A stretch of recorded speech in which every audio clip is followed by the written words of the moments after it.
Hi there, LinkedIn. It's Eric here. Normally, I don't really make these videos on LinkedIn, but I decided today is the day I'm going to get started with this. We are in unprecedented times. This whole coronavirus problem has covered the world, has affected many businesses, and probably as your business has affected mine. Um, and actually, just today, I realized I have gone through a situation like this 9 years ago. In 2011, I was running a mobile SMS business, and because of regulatory changes, overnight, basically, our business disappeared. We couldn't do this business anymore. It was highly profitable. We had over 50 people working for us, and from one day to the other, it stopped. The situation currently with Corona, in my opinion, has a lot of similarities to that.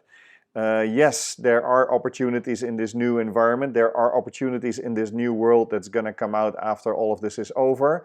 But next 3 months, next 6 months, I think we're all going to go through very, very challenging times. At the moment, I'm not running a big company anymore with a lot of staff. But if you don't mind, I would like to share my lessons with you that I learned in 2011 when something similar happened to me. Number one point for me, and I'll do a couple of videos, but I have 2 points for you today. Number one point for me, in a situation whereby things are very uncertain, insecure, cash is king. This means find a way to get as much cash on hand as possible in your company or even in your private life. I'm drawing down all loan facilities I have. I'm trying to increase all my credit card debt. Why? Because if I need it, it is there. One way to do this is as follows. One, check all your lending facilities. Do you have lending facilities that you can draw down? Do you have personal loan facilities that you can draw down? Does the company have terms of payment with vendors? Try to draw as much cash from those things as you can at the moment. This is survival mode for most companies. The other one is chase your accounts receivable aggressively but politely. Accounts receivable, your outstanding payments are really important. So go after them now. Try to build a relationship with your purchasers, with your clients, but try to chase those invoices that are outstanding. Now is the time to go and do that. Third point for cash is king is make cash sales. If you're used to selling on credit, find a way now to get cash sales out the door. Get products sold, get money up front, get money in now if you can in your business. And that will help you. So cash is king, number one. Point number two is cutting costs. This is not the time to wait. In my situation in 2011, I think we waited too long before we started cutting costs. This is the time to do it. Yes, maybe your business will survive. Yes, maybe this will be over in 3 months. Nobody knows. You can always increase cost. It's very hard to reduce cost. So look at any unnecessary spending at the moment.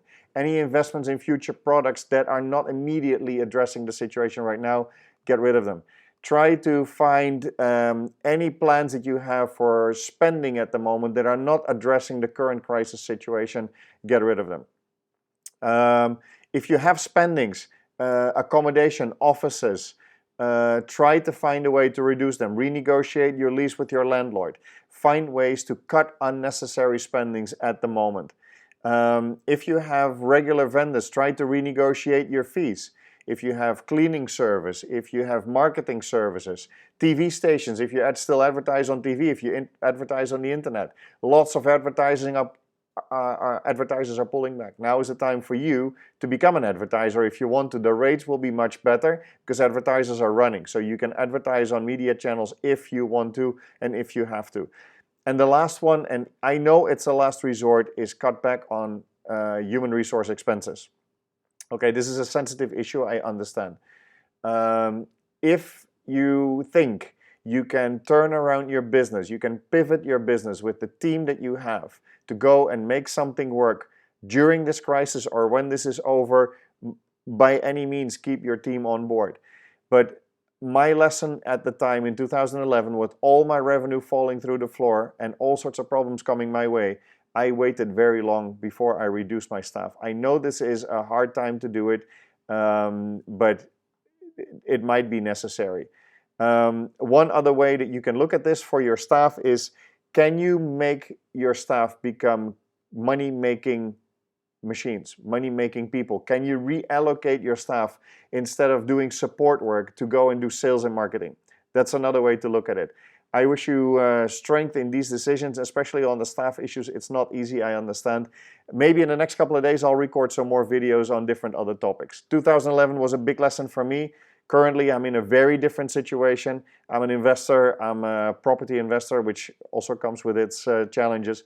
But I don't have a large company at the moment that I run. So I want to share my lessons of 2011 with you. Hope it serves you, hope you do something with it. I wish you all the best.